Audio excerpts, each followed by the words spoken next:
Buenos días. Este video es acerca del conflicto geopolítico que hubo entre Colombia y la República de Ecuador. El grupo está conformado por Cristian García, Joana Cabezas y Daniel Ramírez. Este conflicto tuvo lugar en el año 2008 durante una incursión militar que hubo de la República de Colombia en territorio ecuatoriano para dar de baja al ex integrante del secretario de las FARC, Raúl Reyes. En ese tiempo, Colombia tenía como presidente al señor Álvaro Uribe y Ecuador tenía como presidente a su actual representante, el señor Rafael Correa. La región andina se ha enfrentado durante muchos años a luchas y conflictos bilaterales relacionados con la limitación de las fronteras. En los últimos años, los problemas ya no están en función de la lucha por territorio, sino por la defensa de la intervención directa o indirecta en las zonas. Las reclamaciones en el caso de la relación Colombia-Ecuador se iniciaron en octubre del 2007, cuando Colombia declaró que Ecuador no estaba tomando las medidas adecuadas para que las FARC no se resguardaran en su territorio. Durante los combates, los grupos guerrilleros subían de manera libre a la frontera, en donde no podían ser atacados en función de las normas internacionales.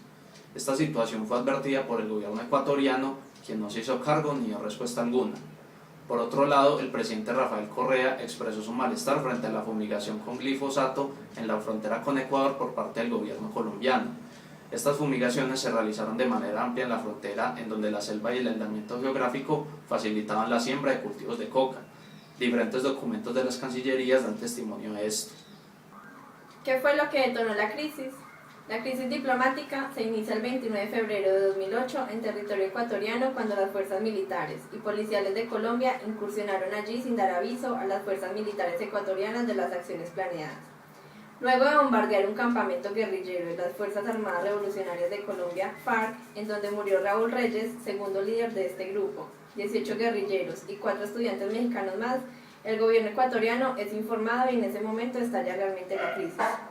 El 1 de marzo, el gobierno ecuatoriano, al enterarse del ataque, reclamó al gobierno colombiano y la violación de la soberanía de su país, al haberse hecho esa incursión sin autorización y violación de lo establecido por la Convención de Viena de 1961.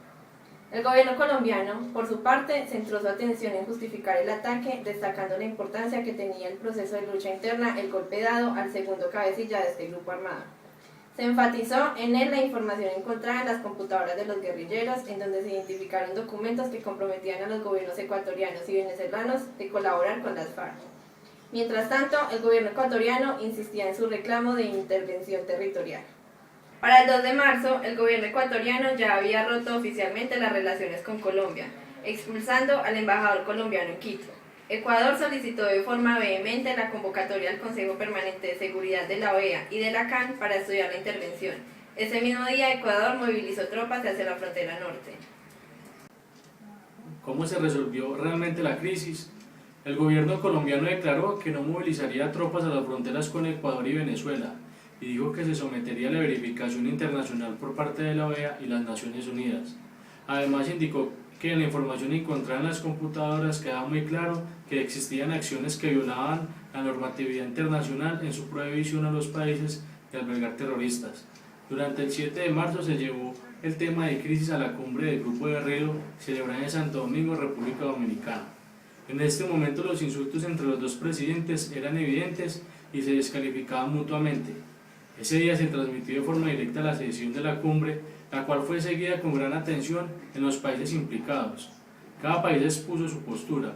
La primera etapa de las intervenciones estuvo cargada de insultos entre los presidentes y se mantuvo una gran tensión en la sala. Luego de varias intervenciones de los presidentes de diferentes países, los mandatarios bajaron el tono de la discusión. Si bien se evitó el conflicto armado, se presentaron las disculpas correspondientes por los hechos. Los abrazos y saludos entre los mandatarios dejaron entrever que las cosas no terminaban allí y que esto era solo un paño de agua tibia en un conflicto que aún sigue. El cierre fue más una demostración de emociones y sentimientos de hermandad forzada entre los países que un reclamo de justicia.